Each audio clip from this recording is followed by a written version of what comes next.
एक यहूदी ने उमर से वो सवाल किया जिसका जवाब सुनकर पूरी दुनिया दंग रह गई। मदीना की गलियां उस दिन भी अपनी आम रौनक में डूबी हुई थीं। बाजार में दुकानदारों की आवाजें गूंज रही थीं, बच्चे इधर-उधर दौड़ रहे थे और लोग अपने रोजमर्रा के कामों में मशगूल थे। धूप धीरे धीरे ढलान पर आ रही थी और हवा में एक हल्की सी ठंडक घुलने लगी थी। यह शाम का वो वक्त था जब मदीना की फिजा एक अलग ही रूप में नजर आती थी। यह वो ज़माना था जब हज़रत उमर इब्न अल-खत्ताब मुसलमानों के दूसरे खलीफा थे। उनकी हुकूमत का दायरा अरब की सरहदों से बहुत आगे निकल चुका था। एक तरफ ईरान की धरती थी, दूसरी तरफ शाम के विशाल मैदान थे और मिस्र जैसी बड़ी सल्तनत भी उनके झंडे तले आ गई थी। इतनी बड़ी हुकूमत होने के बावजूद उमर खुद एक बेहद सादा जिंदगी गुजारते थे। उमर का नाम सुनते ही लोगों के दिलों में एक अजीब सी हलचल मच जाती थी। जालिम उनसे कांपते थे, मजलूम उनकी तरफ उम्मीद की नजरों से देखते थे और जो कोई उनके इंसाफ की कहानियां सुनता वो हैरान रह जाता था। उनकी जिंदगी में कोई दिखावा नहीं था, कोई झूठी शानो शौकत नहीं थी, बस सच्चाई और खालिस इंसाफ था। दुनिया के बड़े बड़े बादशाह जो नहीं पा सके, उमर ने वो मुकाम अपनी सादगी से पा लिया था। उसी मदीना में उन दिनों एक यहूदी आलिम रहता था जिसे सब जानते थे। वो तौरात का बड़ा माहिर था और अपनी बिरादरी में उसकी बहुत इज्जत थी। सालों से वो मजहबी किताबें पढ़ता आया था और हर मजहब को अपनी समझ से परखता रहा था। उसके दिल में हमेशा से एक सवाल था जो उसे कभी चैन से बैठने नहीं देता था। उस यहूदी आलिम ने सोचा कि अगर दुनिया में कोई एक इंसान इस सवाल का सच्चा जवाब दे सकता है तो वो सिर्फ उमर हैं। उमर के बारे में उसने सुना था कि वो सच बोलने से कभी नहीं डरते और किसी भी मुश्किल सवाल से मुंह नहीं मोड़ते। उसने दिल में पक्का इरादा कर लिया कि वो उमर के पास जाएगा और अपना सवाल उनके सामने रखेगा। वो अगले दिन सुबह उठा और उमर के घर की तरफ चल पड़ा। यहूदी आलिम का नाम कब था और वो मदीना में कई सालों से रह रहा था।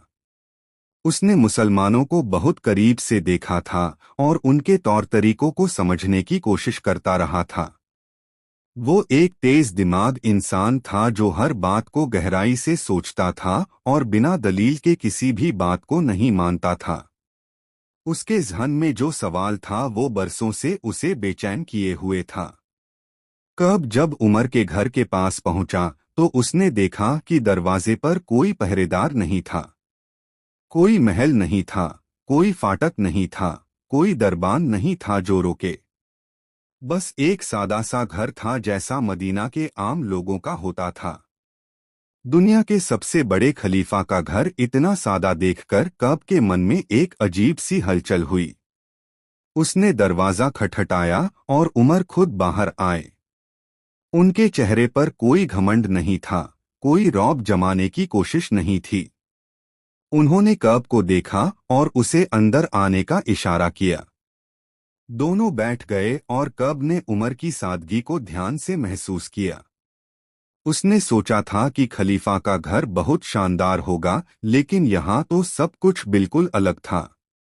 कब ने कुछ देर चुप रहकर उमर को देखा और फिर बोला कि वो एक बहुत जरूरी सवाल पूछना चाहता है। उमर ने सिर हिलाया और कहा कि पूछो, यहाँ कोई रोक नहीं है। कब ने एक गहरी सांस ली और अपने दिल की बात ज़बान पर लाने की कोशिश की। वो सवाल जो सालों से उसके अंदर बंद था आज बाहर आने वाला था। कब ने कहा कि वो तौरात का आलिम है और उसने अपनी पूरी जिंदगी किताबों में गुजारी है। उसने कहा कि तौरात में एक आयत है जो यहूदियों को बहुत अजीज है और उस पर उन्हें बड़ा नाज है। उसने कहा कि अगर वो आयत हमें दी गई है तो हम उस दिन को ईद मनाते।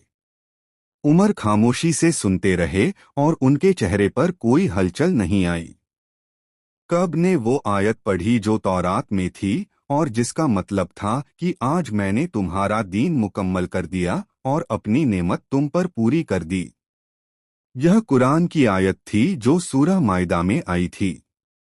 कब ने कहा कि अगर यह आयत हम यहूदियों पर उतरती तो हम उस दिन को हमेशा के लिए जश्न का दिन बना लेते।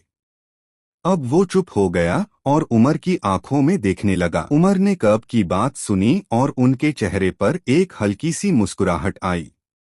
उन्होंने कब की आंखों में देखा और बड़े इत्मीनान से कहा कि मुझे पता है यह आयत कब और कहाँ उतरी थी। उमर ने कहा कि वो उस दिन खुद वहां मौजूद थे जब यह आयत नाजिल हुई थी। उनकी आवाज में कोई घमंड नहीं था, बस एक गहरी याद की लहर थी। उमर ने बताया कि यह आयत अरफा के मैदान में उतरी थी। वो दिन जुमे का दिन था और हज का सबसे अहम मौका था। चारों तरफ लाखों लोग जमा थे और पूरा मैदान इंसानों से भरा हुआ था।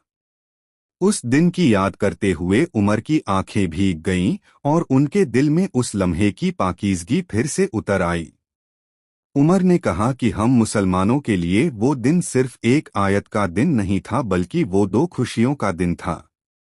उन्होंने कहा कि उस दिन जुमा भी था और अरफा भी था, यानी एक साथ दो बड़ी नेमतें मिली थीं।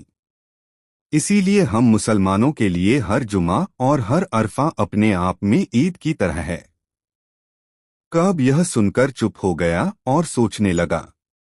कब को उमर का यह जवाब सुनकर अंदर से एक धक्का लगा। उसने सोचा था कि शायद उमर इस आयत के बारे में नहीं जानते होंगे या कोई उलझा हुआ जवाब देंगे।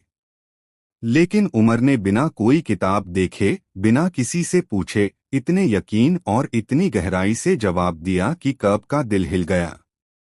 यह सिर्फ एक जवाब नहीं था, यह एक ऐसा जवाब था जिसने कब की सोच का रुख बदल दिया। कब कुछ देर के लिए बिल्कुल खामोश हो गया। उसके ज़हन में तरह तरह के ख्याल घूम रहे थे।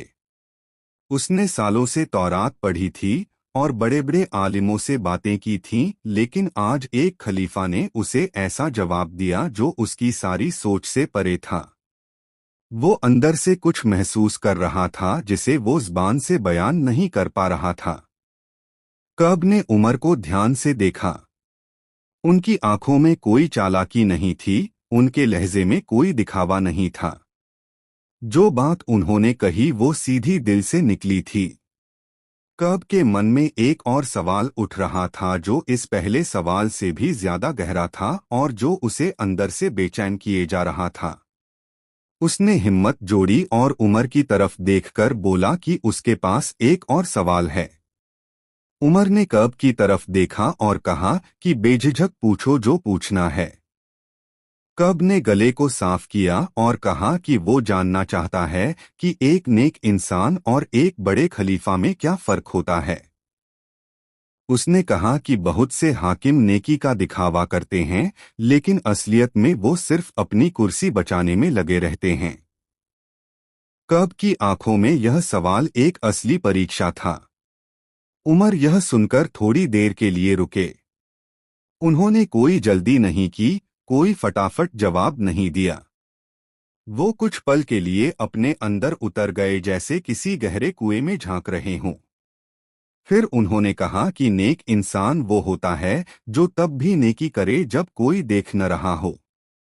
उन्होंने कहा कि जो सिर्फ लोगों के सामने अच्छा बनता है वो असल में अपने नफ्स का गुलाम होता है। कब ने यह जवाब सुना और उसके माथे पर बल पड़ गए। वो सोच में डूब गया। उसने बहुत से हाकिमों को देखा था जो रात को कुछ और होते थे और दिन में कुछ और। लेकिन उमर का यह जवाब किताबी नहीं था, यह उनकी अपनी जिंदगी से निकला हुआ था। कब को महसूस हुआ कि यह इंसान जो कह रहा है वो खुद उसी पर अमल करता है। कब ने उमर से एक और बात पूछी। उसने कहा कि उसने सुना है कि उमर रात को अकेले मदीना की गलियों में घूमते हैं और लोगों का हाल देखते हैं। उसने पूछा कि क्या यह सच है, और अगर सच है तो वो यह काम छुपकर क्यों करते हैं, खुलेआम क्यों नहीं करते। यह सवाल सुनकर कमरे में एक अजीब सी खामोशी छा गई। उमर ने एक लंबी सांस ली और कहा कि जो नेकी दिखाने के लिए की जाए वो नेकी नहीं रहती। उन्होंने कहा कि अगर मैं खुलेआम जाऊं तो लोग मुझसे डरकर अपनी तकलीफ छुपा लेंगे और असली हाल कभी पता नहीं चलेगा। उन्होंने कहा कि रात के अंधेरे में इंसान का असली चेहरा नजर आता है और एक खलीफा का फर्ज है कि वो अपनी रियाया का असली हाल जाने। कब यह सुनकर अंदर से कांप गया। उसे अब समझ आ रहा था कि उमर कोई आम हाकिम नहीं है। यह वो इंसान था जो अपनी जिम्मेदारी को इबादत की तरह निभाता था। कब के दिल में एक उथल पुथल मच रही थी और उसके सवालों की फहरिस्त खत्म होने की बजाय और लंबी होती जा रही थी। उसने महसूस किया कि वो जिस इंसान के सामने बैठा है वो उसकी सारी उम्मीदों से बड़ा निकला। कब कुछ देर खामोश बैठा रहा और उमर के चेहरे को ध्यान से देखता रहा। उसके मन में एक बात बार बार आ रही थी जो उसे अंदर से बेचैन किए जा रही थी। उसने सोचा कि इस इंसान के बारे में उसने जो सुना था वो सच था या बढ़ा चढ़ाकर बताया गया था। लेकिन अब जब वो खुद उमर के सामने बैठा था तो उसे लग रहा था कि हकीकत सुनी सुनाई बातों से भी बड़ी है। कब ने उमर से पूछा कि क्या उन्हें कभी डर लगता है। उसने कहा कि हर इंसान के दिल में कोई न कोई खौफ होता है और बड़े से बड़ा बहादुर भी किसी न किसी चीज से डरता है। उसने पूछा कि उमर जैसा ताकतवर खलीफा जिसके आगे बड़ी बड़ी सल्तनतें झुक गईं वो किस चीज से डरता है। यह सवाल सुनकर उमर के चेहरे पर एक अलग ही रंग आ गया। उमर की आंखें नम हो गईं और उन्होंने कहा कि हाँ उन्हें डर लगता है। उन्होंने कहा कि मुझे डर है उस दिन का जब मुझसे पूछा जाएगा कि दजला के किनारे जो कुत्ता भूखा मरा उसका हिसाब दो। उन्होंने कहा कि मुझे डर है कि कहीं मेरी रियाया का कोई फर्द भूखा सोया हो और मुझे खबर न हो। यह सुनकर कब की आंखें फटी की फटी रह गईं। कब ने कभी नहीं सोचा था कि दुनिया का इतना बड़ा हाकिम एक भूखे कुत्ते की फिक्र करता होगा। उसने बड़े बड़े बादशाहों को देखा था जो अपनी रियाया को कीड़े मकोड़ों की तरह समझते थे, लेकिन यहाँ एक ऐसा खलीफा था जो एक बेज़बान जानवर के बारे में भी जवाबदेह महसूस करता था। कब के दिल में उमर के लिए एक अजीब सी इज्जत पैदा हो गई जो पहले कभी नहीं हुई थी। उमर ने आगे कहा कि खिलाफत एक बड़ी नेमत नहीं बल्कि एक बड़ी जिम्मेदारी है। उन्होंने कहा कि जितना बड़ा ओहदा होता है उतना ही बड़ा हिसाब होता है। उन्होंने कहा कि मैं हर रात सोने से पहले सोचता हूं कि आज मेरी वजह से किसी का हक तो नहीं मारा गया, किसी मजलूम की फरियाद तो अनसुनी नहीं रही। यह बात कहते हुए उमर की आवाज भारी हो गई। कब के अंदर कुछ टूट रहा था। वो एक यहूदी आलिम था जो बरसों से यह मानता आया था कि कोई भी हाकिम सच्चा नहीं हो सकता। उसके तजुर्बे ने उसे यही सिखाया था कि ताकत इंसान को बदल देती है और कुर्सी इंसान की नीयत को खराब कर देती है। लेकिन आज उसके सामने एक ऐसा इंसान बैठा था जिसने उसकी पूरी सोच को हिलाकर रख दिया था। कब ने थोड़ी देर बाद अपने आप को संभाला और उमर से एक नया सवाल पूछने की हिम्मत जुटाई। उसने कहा कि वो जानना चाहता है कि उमर ने कभी कोई ऐसा काम किया है जिस पर उन्हें पछतावा हुआ हो। उसने कहा कि बड़े लोग अक्सर अपनी गलतियां छुपाते हैं और खुद को बेदाग दिखाने की कोशिश करते हैं। कब की नजरें उमर के चेहरे पर टिकी हुई थीं। उमर ने यह सवाल सुना और कुछ पल के लिए आंखें बंद कर लीं। उनके चेहरे पर एक गहरा दर्द उभर आया जो देखने वाले को भी महसूस हो सकता था। फिर उन्होंने धीरे से कहा कि हाँ एक काम है जिसका पछतावा मुझे हमेशा रहेगा। उनकी आवाज में एक ऐसी कसक थी जो सुनने वाले के दिल को छू जाती थी। उमर ने बताया कि इस्लाम से पहले के ज़माने में उन्होंने एक ऐसा काम किया था जिसे याद करके उनका दिल भारी हो जाता है। उन्होंने कहा कि जाहिलियत के दौर में जब लड़कियों को जिंदा दफनाया जाता था तो वो भी उस गुमराही में शामिल थे। उन्होंने कहा कि मेरे हाथों ने एक मासूम जिंदगी को मिट्टी में दबाया था और उस बच्ची की आंखें आज भी मुझे याद आती हैं। कब यह सुनकर सन्न रह गया। उसने उमर को इतना बड़ा राज इतनी आसानी से बताते देखा तो उसका दिल भर आया। एक ऐसा इंसान जो दुनिया की सबसे बड़ी हुकूमत चला रहा था, वो अपने माजी की गलती को छुपाने की बजाय खुद ज़बान से बयान कर रहा था। कब ने महसूस किया कि यही सच्चाई है जो इंसान को वाकई बड़ा बनाती है। उमर की आंखों से आंसू बह रहे थे और वो उन्हें रोकने की कोशिश नहीं कर रहे थे। उन्होंने कहा कि उस वक्त हम गुमराही में थे और हमें नहीं पता था कि हम क्या कर रहे हैं। लेकिन अब जब समझ आई है तो वो दर्द और भी गहरा हो गया है। उन्होंने कहा कि यही दर्द मुझे हर रोज याद दिलाता है कि इंसाफ कितना जरूरी है और एक मासूम की जान कितनी कीमती होती है। कब के दिल में उस लम्हे एक तूफान उठ रहा था। उसने जिंदगी में बहुत से आलिम देखे थे, बहुत से हाकिम देखे थे, बहुत से ताकतवर लोग देखे थे, लेकिन यह इंसान सबसे अलग था। यह वो इंसान था जो रोता भी था, डरता भी था, पछताता भी था और फिर भी अपनी जिम्मेदारी से पीछे नहीं हटता था। कब के मन में अब एक और सवाल आकार ले रहा था जो उसे अंदर से धकेल रहा था। कब ने अपने मन में उठते सवाल को दबाने की कोशिश की, लेकिन वो सवाल इतना जोरदार था कि दब नहीं रहा था। उसने उमर की तरफ देखा और कहा कि वो जानना चाहता है कि उमर के दिल में गैर मुस्लिमों के बारे में क्या ख्याल है। उसने कहा कि बहुत से हाकिम अपनी रियाया में फर्क करते हैं और जो उनके मजहब का नहीं होता उसे कमतर समझते हैं। कब की यह बात सुनकर उमर सीधे बैठ गए। उमर ने कहा कि एक खलीफा की नज़र में उसकी रियाया का हर फर्द बराबर होता है, चाहे वो किसी भी मजहब का हो। उन्होंने कहा कि मेरी जिम्मेदारी हर उस इंसान तक है जो मेरी हुकूमत में रहता है। उन्होंने कहा कि अगर एक यहूदी या ईसाई मेरी रियाया में भूखा सोए तो कल मुझसे उसका भी हिसाब होगा जैसे किसी मुसलमान का होगा। कब ने उमर का यह जवाब सुनकर पूछा कि क्या उन्होंने कभी किसी गैर मुस्लिम के साथ ऐसा कोई काम किया है जो इस बात की गवाही देता हो। उसने कहा कि बातें तो बहुत लोग करते हैं, लेकिन अमल कम लोग करते हैं। उमर मुस्कुराए और उन्होंने एक ऐसा वाकया सुनाना शुरू किया जो कब ने पहले कभी नहीं सुना था। उमर ने बताया कि एक बार वो रात को मदीना की गलियों में निकले तो उन्होंने एक बुढ़िया को देखा जो एक टूटे हुए घर के दरवाजे के पास बैठी थी। वो बुढ़िया अंधी थी और उसके पास खाने को कुछ नहीं था। उमर उसके पास गए और पूछा कि उसका कोई नहीं है क्या।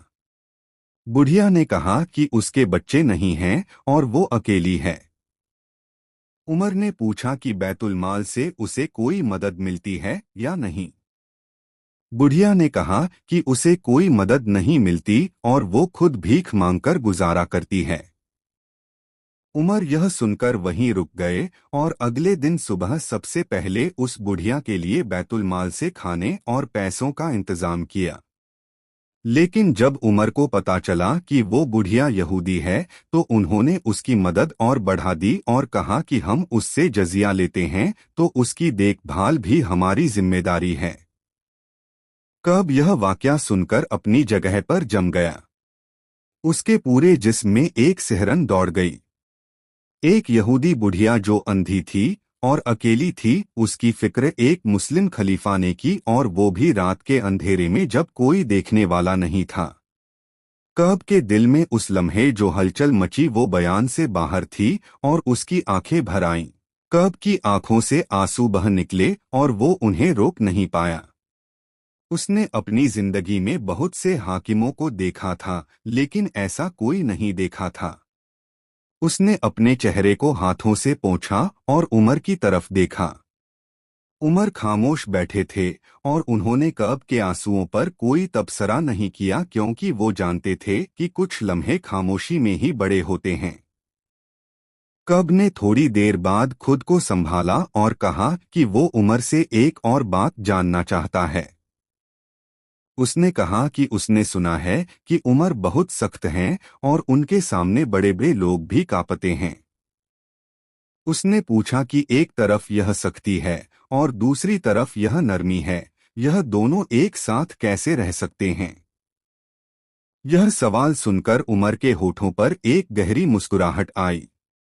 उमर ने कहा कि सख्ती और नरमी दो अलग चीजें नहीं हैं, बल्कि यह एक ही सिक्के के दो पहलू हैं। उन्होंने कहा कि जो जालिम के साथ नरम होता है वो मजलूम के साथ जालिम होता है। उन्होंने कहा कि मेरी सख्ती उनके लिए है जो दूसरों का हक मारते हैं और मेरी नरमी उनके लिए है जिनका हक मारा गया है। यह जवाब इतना सीधा और इतना गहरा था कि कब कुछ बोल नहीं पाया। कब ने उमर से पूछा कि क्या उन्होंने कभी किसी ताकतवर इंसान को भी सजा दी है जब उसने गलती की हो।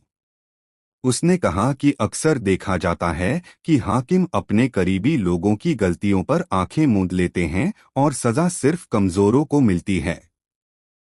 उमर ने जवाब देने से पहले ये रुककर कहा कि इसका जवाब एक वाकये से देता हूं। उमर ने बताया कि एक बार उनके अपने बेटे ने एक गलती की जिसकी सजा आम लोगों के लिए तय थी। लोगों ने सोचा कि खलीफा का बेटा है तो शायद माफ हो जाएगा। लेकिन उमर ने अपने बेटे को उसी जगह बुलाया जहां सब लोग थे और उस पर वही सजा लागू की जो किसी आम इंसान पर लागू होती। उस दिन पूरे मदीना ने देखा कि उमर के घर का कोई भी फर्द कानून से ऊपर नहीं है। कब यह सुनकर एकदम सीधा बैठ गया। उसके मन में जो आखिरी शक बाकी था वो भी अब पिघलने लगा था। एक बाप जो अपने बेटे को सजा देने से नहीं हिचकिचाता वो वाकई किसी से नहीं डरता। कब को अब यकीन हो गया था कि उमर की जिंदगी में जो दिखता है और जो असलियत है वो दोनों एक ही हैं। उसके दिल में एक नई बेचैनी जन्म ले रही थी जो उसे एक बड़े फैसले की तरफ धकेल रही थी। कब के दिल में जो बेचैनी जन्म ले रही थी वो अब उसे चैन से बैठने नहीं दे रही थी। उसने उमर की तरफ देखा और महसूस किया कि वो एक ऐसे इंसान के सामने बैठा है जिसकी मिसाल उसने अपनी पूरी जिंदगी में कहीं नहीं देखी थी। उसके ज़हन में तौरात की वो इबारतें घूम रही थीं जो एक आने वाले नबी और उसके साथियों की खूबियां बयान करती थीं। कब के अंदर कुछ हिल रहा था। कब ने उमर से पूछा कि वो इतनी बड़ी हुकूमत चलाते हैं और इतनी मुश्किलें झेलते हैं तो उन्हें ताकत कहाँ से मिलती है। उसने कहा कि एक आम इंसान इतना बोझ उठाकर टूट जाता लेकिन उमर न थके हैं न रुके हैं। उसने कहा कि यह ताकत किसी इंसान की अपनी नहीं हो सकती, जरूर कोई और चीज है जो उन्हें थामे हुए है। उमर की आंखों में एक नूर आ गया। उमर ने कहा कि यह ताकत उन्हें अल्लाह के डर से मिलती है। उन्होंने कहा कि जब इंसान को यकीन हो जाए कि वो जो भी करे उसका हिसाब देना है तो उसे दुनिया की कोई भी ताकत नहीं डरा सकती। उन्होंने कहा कि मैं बादशाहों से नहीं डरता, ताकतवर कबीलों से नहीं डरता, लेकिन उस एक जात से डरता हूं जिसके सामने सब बराबर हैं। यह बात कहते हुए उमर की आवाज में एक अजीब सा सुकून था। कब ने गहरी सांस ली और कहा कि उसने जिंदगी में बहुत से मजहबी लोगों को देखा है जो ज़बान से तो बड़ी बड़ी बातें करते हैं लेकिन उनकी जिंदगी में वो बातें नजर नहीं आती। उसने कहा कि लेकिन उमर पहले ऐसे इंसान हैं जिनकी बातें और जिनकी जिंदगी में कोई फर्क नजर नहीं आता। उसने कहा कि यह देखकर उसके अंदर कुछ बदल रहा है जिसे वो समझ नहीं पा रहा। उमर ने कब की बात सुनी और कहा कि सच्चाई हमेशा दिल को हिलाती है। उन्होंने कहा कि जब इंसान किसी चीज को सच्चे दिल से देखता है और वो चीज सच होती है तो उसका असर जरूर होता है। उन्होंने कहा कि तुम्हारे दिल में जो हलचल हो रही है वो कोई कमजोरी नहीं है बल्कि यह तुम्हारे अंदर की सच्चाई है जो अपना रास्ता ढूंढ रही है। कब की आंखें भर आईं और उसने कहा कि वो उमर से एक आखिरी और सबसे जरूरी सवाल पूछना चाहता है। उसने कहा कि इस सवाल का जवाब शायद उसकी पूरी जिंदगी बदल दे। उमर ने कहा कि पूछो, मैं यहाँ हूँ। कब ने एक पल के लिए आंखें बंद कीं और अपने दिल की गहराई से वो सवाल ढूंढा जो सालों से उसके अंदर दफन था और आज बाहर आने की कोशिश कर रहा था। कब ने आंखें खोलीं और उमर की तरफ देखा। उसके चेहरे पर एक अजीब सी कशमकश थी, जैसे कोई बहुत भारी पत्थर उठाने की कोशिश कर रहा हो। उसने धीरे से कहा कि वो जानना चाहता है कि सच्चा दीन क्या होता है। उसने कहा कि वो बरसों से तौरात पढ़ता आया है और उसे लगता था कि उसे सब पता है, लेकिन आज उसे लग रहा है कि वो कुछ नहीं जानता। यह सुनकर उमर कुछ देर के लिए बिल्कुल खामोश हो गए। उमर ने कहा कि सच्चा दीन वो नहीं होता जो सिर्फ किताबों में हो। उन्होंने कहा कि सच्चा दीन वो होता है जो इंसान की जिंदगी में उतर जाए, उसके अमल में दिखे, उसके बर्ताव में नजर आए। उन्होंने कहा कि जो दीन इंसान को इंसाफ करना सिखाए, कमजोरों का हाथ थामना सिखाए और अपनी गलतियों पर रोना सिखाए, वही सच्चा दीन है। यह बात कहते हुए उमर की आवाज में एक ऐसी गहराई थी जो दिल को छू जाती थी। कब ने कहा कि उसने आज तक जो कुछ देखा और सुना उसने उसे अंदर से हिला दिया है।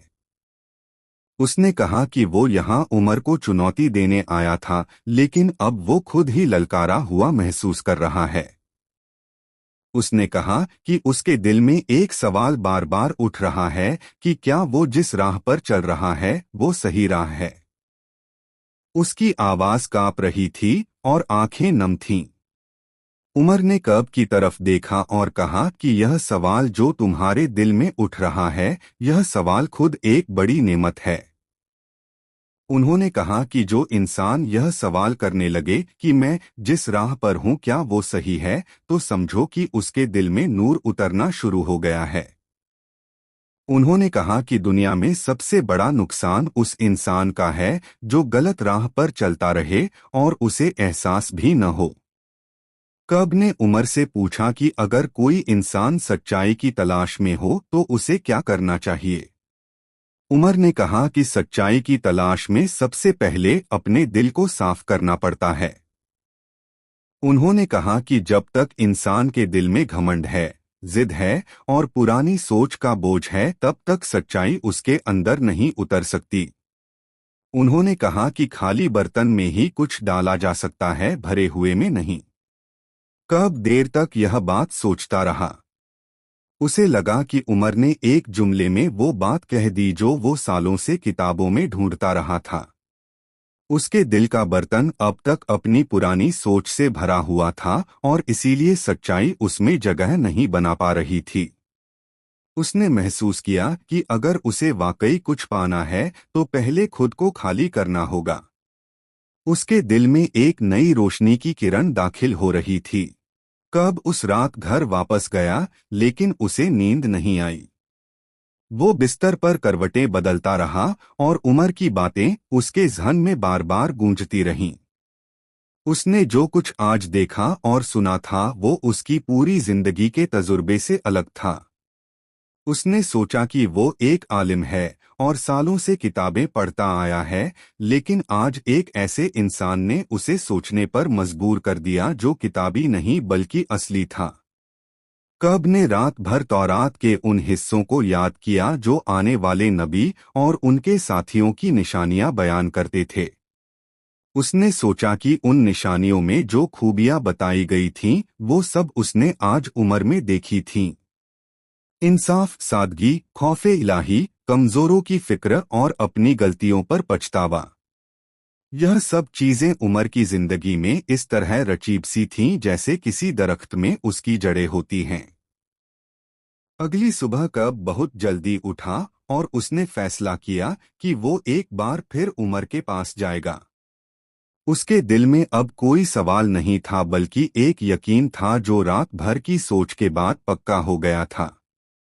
वो तेज कदमों से उमर के घर की तरफ चला और जब दरवाजा खटखटाया तो उमर खुद बाहर आए। उन्होंने कब को देखा और मुस्कुराए जैसे उन्हें पहले से पता था कि वो आएगा। कब ने उमर के सामने खड़े होकर कहा कि वो रात भर सो नहीं पाया। उसने कहा कि उसके दिल में जो उथल पुथल मची हुई है उसे वो किसी से छुपा नहीं सकता।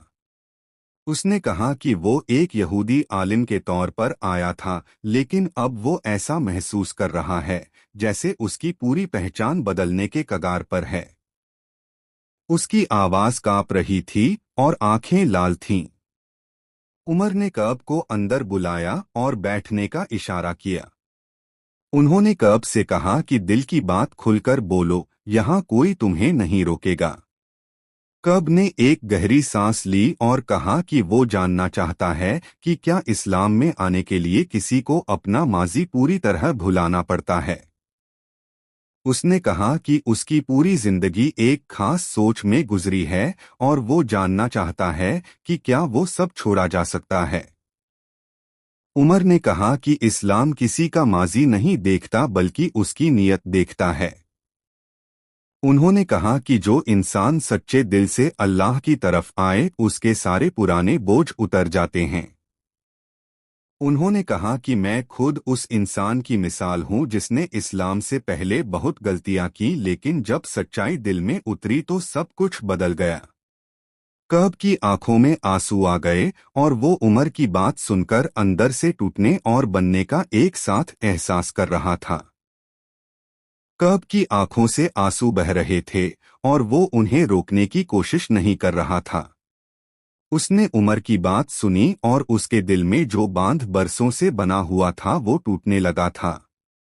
उसने कहा कि उसने अपनी पूरी जिंदगी यह सोचकर गुजारी कि वो सही राह पर है, लेकिन आज उसे पहली बार एहसास हो रहा है कि सही राह वो नहीं होती जो हम चुनते हैं, बल्कि वो होती है जो हमारे दिल को सुकून देती है।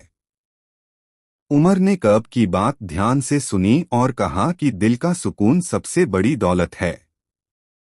उन्होंने कहा कि जो इंसान रात को चैन से सो सके और सुबह उठकर अपने आप से नजरें मिला सके वो इंसान सच में अमीर है। उन्होंने कहा कि दुनिया में बहुत से लोग हैं जिनके पास सब कुछ है लेकिन दिल का सुकून नहीं है, और वो लोग असल में सबसे ज्यादा गरीब हैं। कब ने उमर से पूछा कि जब वो इस्लाम लाए थे तो उन्हें कैसा महसूस हुआ था। उसने कहा कि वो जानना चाहता है कि उस लम्हे की क्या कैफियत थी जब सच्चाई पहली बार दिल में उतरी। उमर ने कुछ देर के लिए आंखें बंद कर लीं और उस लम्हे को याद किया। फिर उन्होंने कहा कि वो लम्हा ऐसा था जैसे किसी अंधेरे कमरे में अचानक रोशनी आ जाए और सब कुछ साफ नजर आने लगे। उमर ने बताया कि इस्लाम लाने से पहले उनकी जिंदगी में ताकत तो थी लेकिन सुकून नहीं था। उन्होंने कहा कि जब उन्होंने कलमा पढ़ा तो उनके दिल का बोझ इस तरह उतरा जैसे किसी पीठ पर से पहाड़ हटा दिया हो। उन्होंने कहा कि उस दिन के बाद जिंदगी की हर चीज का मतलब बदल गया, हर काम की वजह बदल गई और हर सोच का रुख बदल गया। कब यह सुनकर बहुत देर तक चुप रहा। उसके अंदर एक जंग चल रही थी। एक तरफ बरसों की पुरानी सोच थी जो उसे रोक रही थी और दूसरी तरफ दिल की आवाज थी जो उसे आगे बढ़ने को कह रही थी। उसने सोचा कि अगर वो आज यह कदम नहीं उठाया तो शायद जिंदगी में दोबारा यह मौका न मिले। उसके हाथ कांप रहे थे और दिल जोर जोर से धड़क रहा था। कब ने आखिरकार उमर की तरफ देखा और कहा कि वो तैयार है। उसने कहा कि उसने जो कुछ इन 2 दिनों में देखा और सुना उसने उसे पूरी तरह बदल दिया है। उसने कहा कि वो अब उस राह पर चलना चाहता है जिस पर उमर चल रहे हैं। उमर की आंखें भर आईं और उन्होंने कब को गले लगा लिया। उस लम्हे मदीना की उस छोटी सी कोठरी में एक ऐसा नूर उतरा जो देखा नहीं जा सकता था लेकिन महसूस जरूर किया जा सकता था। भाग 13। कब ने जब कलमा पढ़ा तो उसकी आंखों से आंसुओं की धारा बह निकली। उसे लगा जैसे उसके कंधों से कोई बहुत भारी बोझ उतर गया हो जो वो बरसों से उठाए चल रहा था। उमर उसके पास बैठे थे और उनके चेहरे पर एक ऐसी खुशी थी जो दुनियावी किसी भी नेमत से नहीं मिल सकती थी। उस कमरे में उस वक्त जो सुकून था उसे अल्फाज में बयान करना नामुमकिन था। कब ने उमर की तरफ देखा और कहा कि उसे अब समझ आया कि वो यहूदी आलिम जो सवाल लेकर आया था असल में वो सवाल उसका नहीं था बल्कि उसके दिल की तड़प थी जो रास्ता ढूंढ रही थी। उसने कहा कि उसने सोचा था कि वो उमर को चुनौती देने आया है, लेकिन असल में वो खुद अपने आप से लड़ रहा था। उमर मुस्कुराए और कहा कि अल्लाह अपने बंदों को अजीब राहों से मंजिल तक पहुंचाता है। उमर ने कब से कहा कि अब तुम्हारी जिंदगी का एक नया दौर शुरू हो रहा है। उन्होंने कहा कि यह राह आसान नहीं होगी और दुनिया में बहुत से लोग तुम्हारे इस फैसले पर सवाल उठाएंगे। उन्होंने कहा कि तुम्हारे अपने लोग शायद तुमसे नाराज हों, तुम्हारे पुराने साथी शायद तुमसे दूर हो जाएं, लेकिन जब दिल में सच्चाई हो तो यह सब तकलीफें छोटी लगने लगती हैं। कब ने कहा कि उसे डर जरूर है, लेकिन वो डर उसे रोक नहीं सकता। उसने कहा कि जिस इंसान ने एक बार सच्चाई को पहचान लिया वो उससे मुंह नहीं मोड़ सकता। उसने कहा कि मेरी बिरादरी मुझसे नाराज होगी, यह मुझे पता है, लेकिन अब मैं वो नहीं कर सकता जो मेरा दिल नहीं मानता। उसकी आवाज में एक नई ताकत थी जो कल तक नहीं थी। उमर ने कब को कहा कि मदीना में तुम अकेले नहीं हो। उन्होंने कहा कि यहाँ हर वो इंसान तुम्हारा भाई है जो सच्चाई की राह पर चलता है। उन्होंने कहा कि इस्लाम ने जो रिश्ता दिया है वो खून का रिश्ता नहीं बल्कि दिल का रिश्ता है, और यह रिश्ता दुनिया के किसी भी रिश्ते से मजबूत होता है। कब ने उमर की बात सुनी और उसके दिल में एक अजीब सा सुकून उतरा जो उसने पहले कभी महसूस नहीं किया था। कब जब उमर के घर से निकला तो मदीना की गलियां उसे अलग नजर आ रही थीं। वही गलियां, वही घर, वही लोग, लेकिन सब कुछ बदला हुआ लग रहा था।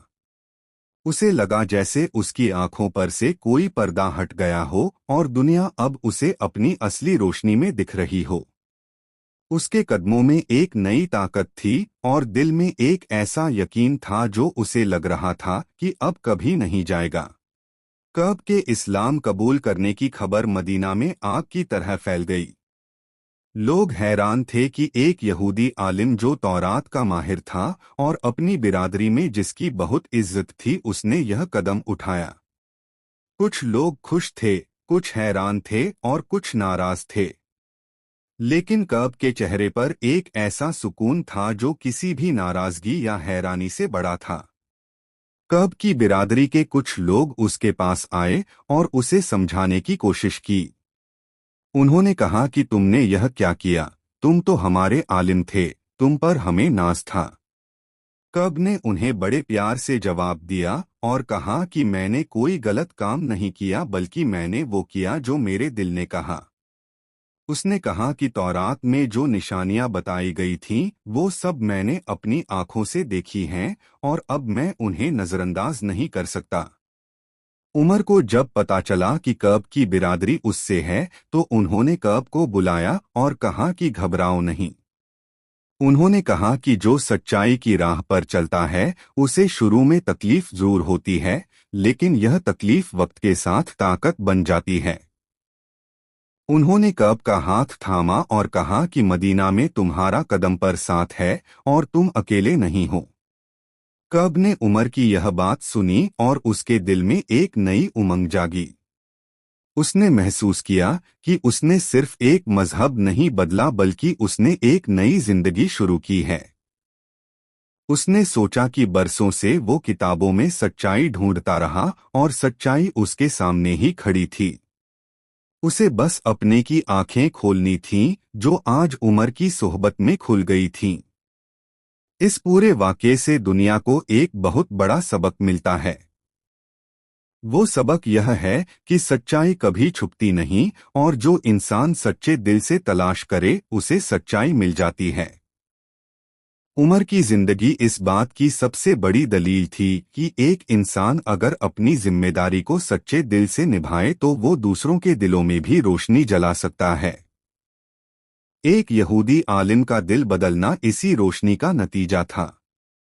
हजरत उमर की यह जिंदगी आज भी हमें यही बताती है कि असली ताकत तलवार में नहीं बल्कि किरदार में होती है। जो इंसान अपने किरदार को सच्चाई पर खड़ा रखे वो बिना कुछ कहे भी दिलों को जीत लेता है। कब का वाकया इस बात की गवाही है कि एक सच्चे इंसान की सोहबत इंसान की पूरी जिंदगी बदल सकती है। यही उमर का असली मुज्जा था जो किताबों में नहीं बल्कि उनकी जिंदगी में लिखा हुआ था। इतिहास के पन्नों में न्याय और साहस की जब भी बात आती है तो एक ऐसा नाम सबसे ऊपर उभर कर आता है जिसकी धमक से जमीन और आसमान दोनों कांपते थे। मदीना की गलियों में सन्नाटा पसरा हुआ था और लोग अपने घरों में आराम कर रहे थे कि अचानक धरती हिलने लगी और मकानों की दीवारें दरकने लगीं। लोग खौफ के मारे घरों से बाहर निकल आए क्योंकि यह कोई मामूली हलचल नहीं थी बल्कि एक ऐसा भयानक जलजला था जिसने पूरे शहर को अपनी लपेट में ले लिया था। चीख पुकार और अफरातफरी के इस माहौल में हर कोई अपनी जान बचाने के लिए भाग रहा था, लेकिन एक शख्स ऐसा था जिसके चेहरे पर जरा भी घबराहट नहीं थी। वह महान शासक अपने घर से बाहर निकला और उसने अपनी चादर संभाली और सीधे उस जगह की तरफ बढ़ा जहां से जमीन सबसे ज्यादा कांप रही थी। उनके हाथ में एक छोटा सा कोड़ा था और उनकी आंखों में वह जलाल था जिसे देखकर बड़े बड़े योद्धाओं के पसीने छूट जाते थे और उनकी हिम्मत जवाब दे देती थी। मदीना की जमीन लगातार थरथरा रही थी और ऐसा लग रहा था कि मानो अभी सब कुछ मलबे के ढेर में तब्दील हो जाएगा और इंसानियत का नाम मिट जाएगा। लोग देख रहे थे कि उनका निडर नेता जमीन की तरफ बढ़ रहा है और उसके कदम जमीन पर इतनी मजबूती से पड़ रहे हैं जैसे वह खुद पहाड़ के समान अटल हो। उन्होंने चारों तरफ देखा जहां लोग रो रहे थे और दुआएं मांग रहे थे, लेकिन उस महान शासक को पता था कि इस संकट का समाधान अब किस तरह करना है। वहां मौजूद हर इंसान की नजरें अब उन्हीं पर टिकी थीं क्योंकि सबको यकीन था कि उनका न्यायप्रिय सुल्तान अब अपनी रियासत को इस मुसीबत से जरूर बचाएगा।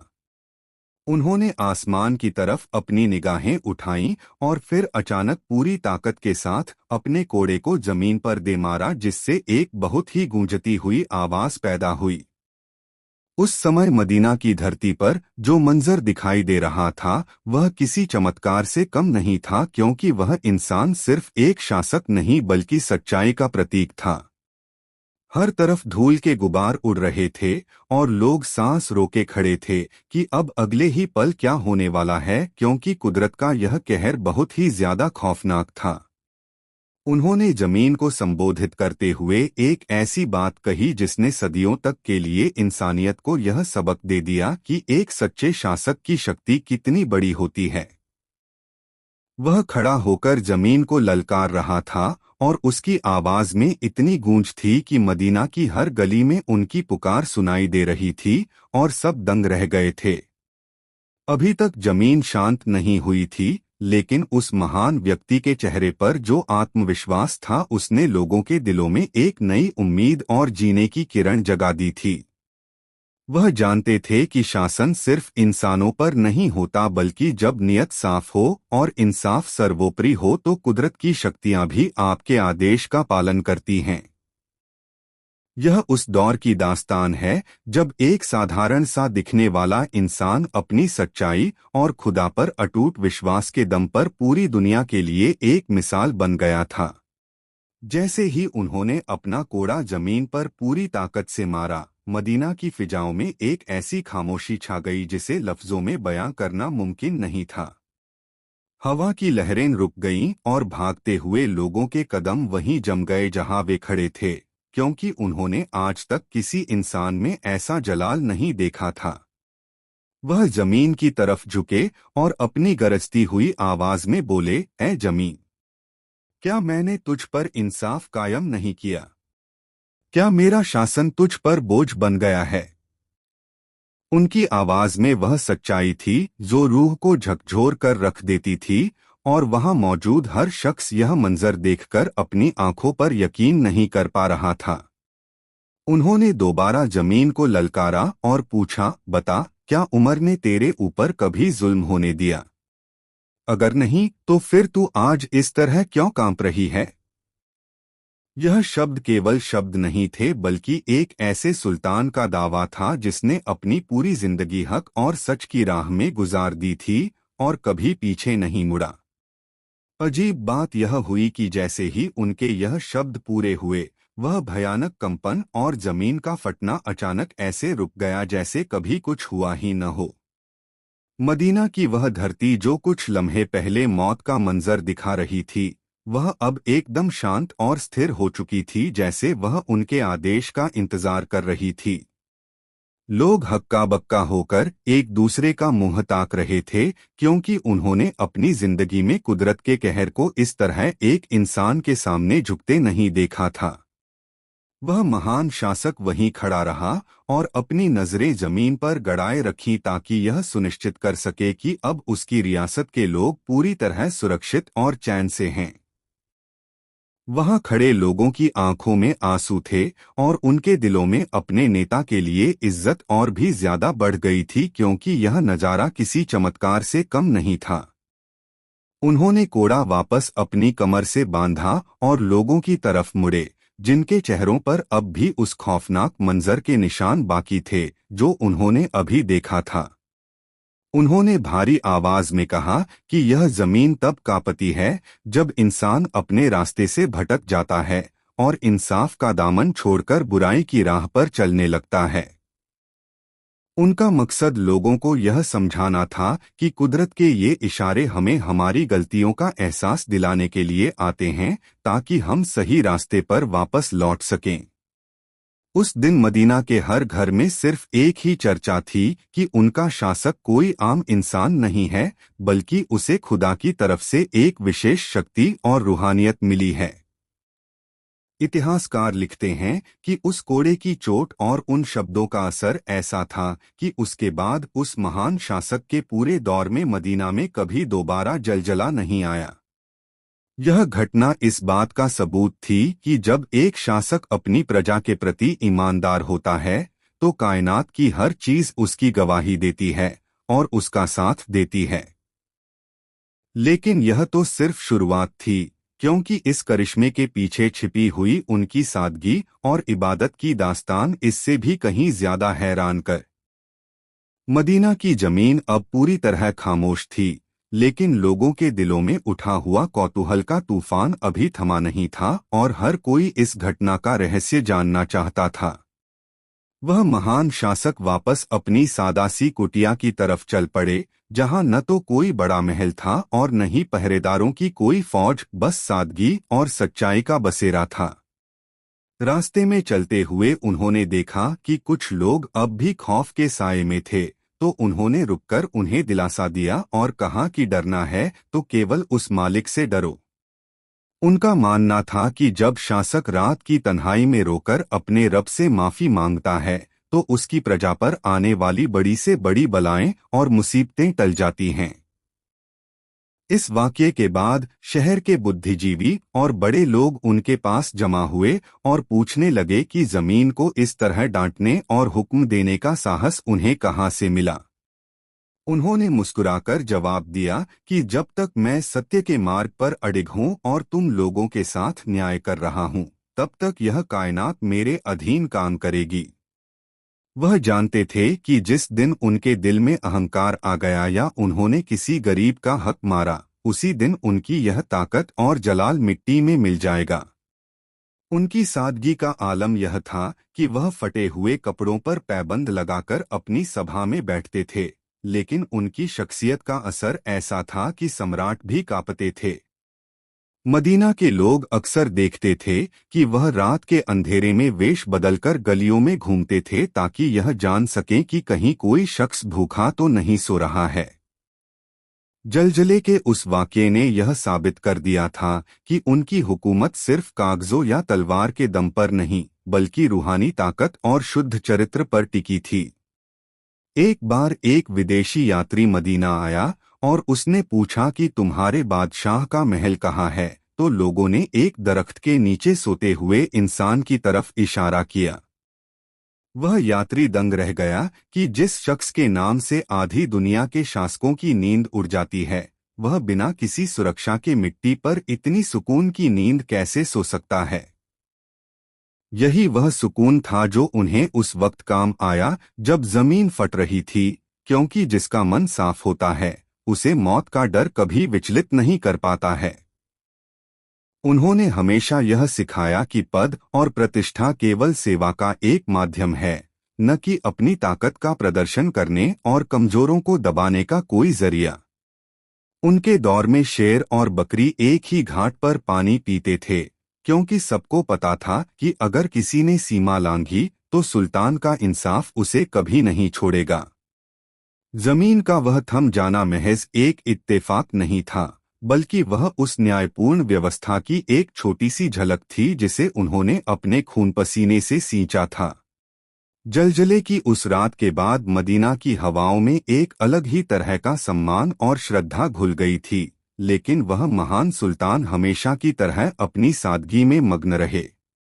उन्हें इस बात का रत्ती भर भी घमंड नहीं था कि उन्होंने जमीन को स्थिर कर दिया, बल्कि वह इस बात से चिंतित थे कि कहीं यह उनकी प्रजा की कोई परीक्षा तो नहीं थी। वह अक्सर मस्जिद के फर्श पर बैठ जाते और लोगों की समस्याएं सुनते, जहां अमीर और गरीब के बीच का अंतर पूरी तरह मिट चुका था और न्याय सबके लिए बराबर था। एक दिन एक व्यक्ति उनके पास आया और अपनी गरीबी का दुखड़ा रोने लगा, तो उन्होंने अपनी निजी संपत्ति से उसे देने के बजाय सरकारी खजाने के नियमों का पालन किया। उनका मानना था कि जनता का पैसा जनता की अमानत है और एक शासक का काम केवल उस धन का सही वितरण करना है, न कि उसे अपनी मर्जी से लुटाना या बर्बाद करना। उनकी न्यायप्रियता की खबरें जब दूसरे मुल्कों तक पहुंचीं, तो वहां के राजा और महाराजा यह सोचने पर मजबूर हो गए कि सादगी में इतनी ताकत कैसे हो सकती है। रोम और फारस जैसे बड़े साम्राज्यों के दूत जब मदीना आते तो वे यहाँ की व्यवस्था देखकर चकित रह जाते, क्योंकि यहाँ न तो कोई जुल्म था और न ही कोई भ्रष्टाचार था। वे देखते कि जिस सुल्तान के आदेश पर धरती का कंपन रुक जाता है, वह खुद अपने हाथों से अपनी फटी हुई जूतियां गांठ रहा है और मामूली खाना खाकर खुश है। उन्होंने अपने बेटों और रिश्तेदारों के लिए भी वही कानून लागू किए थे जो एक आम नागरिक के लिए थे, और कभी भी अपने परिवार को विशेष सुविधा नहीं दी। एक बार उनके एक करीबी साथी ने उनसे पूछा कि आप अपनी जान की सुरक्षा के लिए पहरेदार क्यों नहीं रखते, तो उन्होंने बहुत ही सुंदर और गहरा जवाब दिया। उन्होंने कहा कि मेरा न्याय ही मेरा सबसे बड़ा पहरेदार है, क्योंकि जब तक मैं इंसाफ कर रहा हूं, मुझे किसी इंसान या तलवार से डरने की कोई जरूरत नहीं है। यही वह अटूट विश्वास था जो उन्हें भीड़ में सबसे अलग खड़ा करता था और उनके जलाल को पूरी दुनिया में एक नई पहचान और एक नया मुकाम देता था। वह अक्सर कहते थे कि शासन करना एक आग के दरिया को पार करने जैसा है, जहां हर कदम पर आपको अपने कार्यों के लिए ईश्वर को जवाब देना पड़ता है। उनके शासनकाल में मानवता ने वे ऊंचाइयां छुईं जो आज के आधुनिक दौर में भी एक सपना लगती हैं, क्योंकि उनका आधार केवल शक्ति नहीं बल्कि करुणा थी। जब भी कोई मुसीबत आती, वे सबसे पहले खुद को दोषी मानते और घंटों तक इबादत में गुजार देते ताकि उनकी प्रजा पर आने वाली हर विपत्ति टल जाए। वह जलजला केवल जमीन का हिलना नहीं था, बल्कि वह लोगों के ईमान को जगाने की एक पुकार थी जिसे उस महान व्यक्तित्व ने अपनी रूहानी ताकत से शांत किया। उनकी शख्सियत के इतने पहलू हैं कि अगर उन्हें लिखने बैठें तो सदियां कम पड़ जाएं, लेकिन उनकी हर कहानी इंसानियत को एक नया रास्ता और उम्मीद दिखाती है।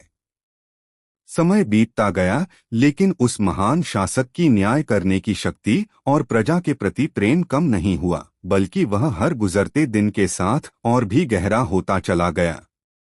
मदीना की वह घटना अब पूरे अरब और उसके आसपास के इलाकों में मशहूर हो चुकी थी और दूर दूर से लोग केवल उस जमीन को देखने आते थे जिसे सुल्तान ने डांटा था।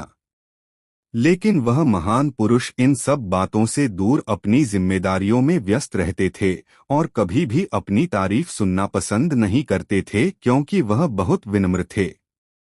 एक बार की बात है कि मदीना में भयंकर सूखा पड़ गया और बारिश की एक बूंद के लिए इंसान तो क्या परिंदे और जानवर भी तड़पने लगे और चारों तरफ हाहाकार मच गया। खेत सूख गए और कुओं का पानी पाताल में चला गया, जिससे लोग फिर से घबरा गए और वे भागते हुए अपने उसी महान नेता के पास पहुंचे जिसने जलजले को रोका था। उन्होंने देखा कि उनके सुल्तान की आंखों में आंसू हैं और वह जमीन पर अपना माथा टेककर रो रो कर दुआ मांग रहे हैं कि ऐ मालिक, मेरी खता की सजा इस बेगुनाह जनता को न दे।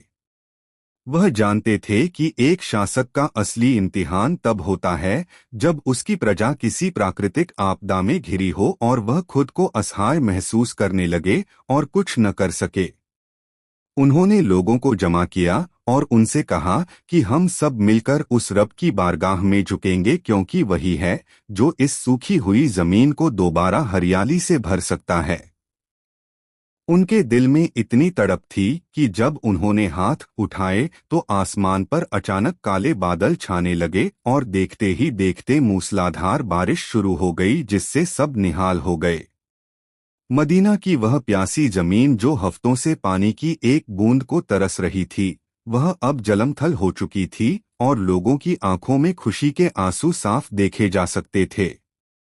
उस दिन सबको एक बार फिर एहसास हुआ कि जब तक यह न्यायप्रिय इंसान उनके बीच मौजूद है, कुदरत का कोई भी कहर उन्हें पूरी तरह तबाह नहीं कर सकता है। वह हमेशा कहते थे कि मेरी ताकत मेरी तलवार में नहीं बल्कि मेरी उस रात की इबादत में है जो मैं दुनिया की नजरों से छुपकर तन्हाई में अपने मालिक के लिए करता हूँ। उनकी सादगी और सच्चाई का यह आलम था कि बड़े बड़े साम्राज्य उनके सामने झुकने के लिए तैयार रहते थे, लेकिन उन्होंने कभी भी किसी पर जुल्म करना पसंद नहीं किया। वह अक्सर अपने गवर्नर और अधिकारियों को पत्र लिखकर चेतावनी देते थे कि अगर किसी विधवा या अनाथ की आह मुझ तक पहुंची तो मैं तुम्हें कभी माफ नहीं करूंगा। उनकी नज़र में कानून से बड़ा कोई नहीं था और यही वजह थी कि उनके दौर में अपराध लगभग खत्म हो चुके थे और लोग अपने घरों के दरवाजे खुले छोड़कर सो सकते थे। वह महान हस्ती इतिहास के उस स्वर्णिम अध्याय की तरह है जिसने यह साबित कर दिया कि एक अच्छा इंसान ही वास्तव में एक महान और सफल शासक बन सकता है। उस महान शासक की हुकूमत में केवल इंसान ही नहीं बल्कि परिंदे और जानवर भी अमन और चैन से रहते थे क्योंकि उनका इंसाफ हर जीव के लिए बराबर था। एक मर्तबा का जिक्र है कि एक ऊंट वाला अपनी फरियाद लेकर उनके पास आया और कहने लगा कि उसका मालिक उससे बहुत ज्यादा काम लेता है और उसे दाना भी कम देता है। उन्होंने फौरन उस मालिक को बुलवाया और उसे सख्त हिदायत दी कि अगर आइंदा उस बेजुबान जानवर पर जुल्म हुआ तो उसे कानून के हिसाब से कड़ी सजा भुगतनी पड़ेगी। वहां मौजूद लोग यह देखकर हैरान रह गए कि जिस सुल्तान की आवाज से जमीन का जलजला थम जाता है, वह एक छोटे से जानवर के हक के लिए कितनी फिक्र करता है। उनका मानना था कि सत्ता एक बहुत बड़ी जिम्मेदारी है और कयामत के दिन उनसे एक एक चीज का हिसाब लिया जाएगा कि उन्होंने अपनी शक्ति का इस्तेमाल कैसे किया। वह रात के पहर में अक्सर मदीना से बाहर निकल जाते और मीलों पैदल चलते ताकि यह देख सकें कि सरहद पर पहरा देने वाले सिपाही किस हाल में अपनी ड्यूटी कर रहे हैं। एक रात उन्होंने देखा कि एक काफिला शहर के बाहर रुका हुआ है और थकावट की वजह से सब सो रहे हैं, तो वह खुद पूरी रात जागकर उनके सामान की रखवाली करते रहे। सुबह जब काफिले वालों की आंख खुली और उन्होंने देखा कि उनका सुल्तान खुद पहरा दे रहा है तो वे शर्मिंदा हो गए और उनकी आंखों से खुशी के आंसू छलक पड़े। उन्होंने मुस्कुराकर कहा कि तुम मेरे मेहमान हो और तुम्हारी हिफाजत करना मेरा फर्ज है। इसमें शर्मिंदा होने की कोई बात नहीं है क्योंकि मैं तुम्हारा सेवक हूँ। यही वह सादगी और विनम्रता थी जिसने उन्हें दुनिया के तमाम बादशाहों से ऊंचा मुकाम दिया और उनकी शख्सियत को एक ऐसी चमक दी जो कभी धुंधली नहीं हुई।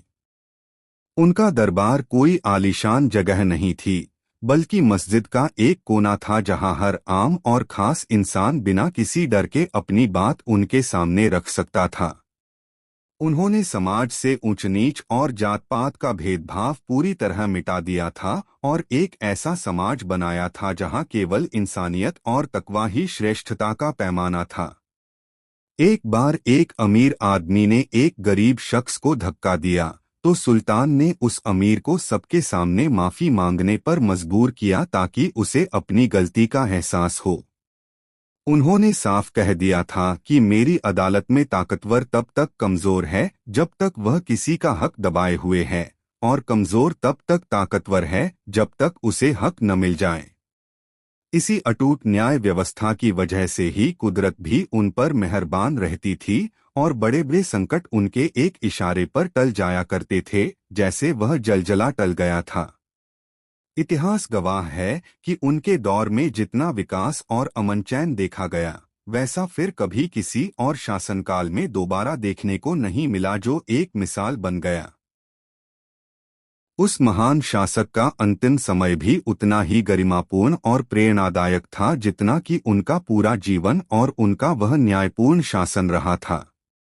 एक सुबह जब वह प्रार्थना का नेतृत्व कर रहे थे, तभी एक साजिश के तहत उन पर हमला किया गया, जिससे वह बुरी तरह घायल हो गए और जमीन पर गिर पड़े।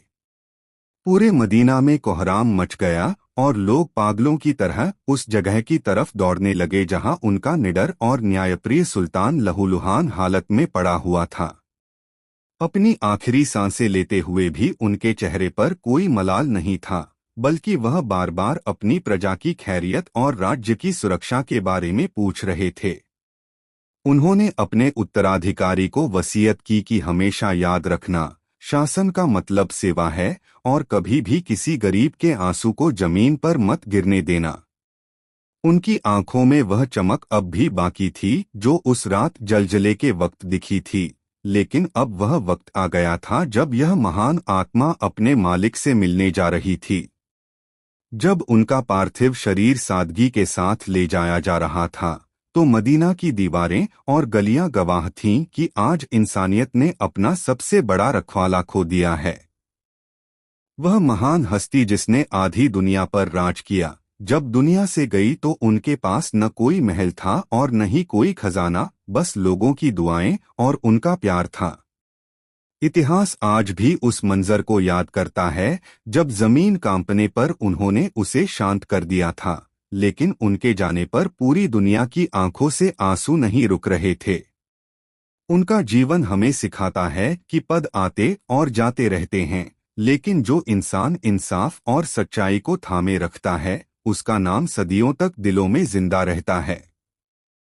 वह कोड़ा जिसकी गूंज ने धरती को स्थिर कर दिया था, वह आज भी हक और सच की राह पर चलने वालों के लिए एक मिसाल और हौसले का बहुत बड़ा प्रतीक है। उनकी शख्सियत ने यह साबित कर दिया कि एक सच्चा शासक वही है जिसकी हुकूमत में कमजोर खुद को सबसे ज्यादा ताकतवर और पूरी तरह सुरक्षित महसूस करे। आज भी जब कभी न्याय की बात होती है तो उस महान सुल्तान का नाम सबसे पहले लिया जाता है जिसके डर से बुराई अपना रास्ता बदल लिया करती थी। मदीना की वह खामोश जमीन आज भी उस महान शख्स के कदमों की आहट को महसूस करती है और दुनिया को उनके अदल और बहादुरी की गौरवगाथा सुनाती है। यह कहानी केवल एक चमत्कार की नहीं है, बल्कि यह एक ऐसे चरित्र की दास्तान है जिसने मिट्टी पर रहकर सितारों जैसी बुलंदी हासिल की और अमर हो गया। इंसानियत के इतिहास में ऐसे महान नायक बार बार पैदा नहीं होते जो अपनी एक पुकार से कुदरत के नियमों को भी बदल देने की रूहानी ताकत रखते हों। उनकी विरासत आज भी दुनिया भर के नेताओं के लिए एक मार्गदर्शक का काम करती है कि कैसे बिना किसी भेदभाव के समाज में पूर्ण शांति कायम की जा सकती है। यही वह महान गाथा थी जिसे सुनकर आज भी ईमान ताजा हो जाता है और रूह को वह सुकून मिलता है जो केवल सत्य और न्याय की राह पर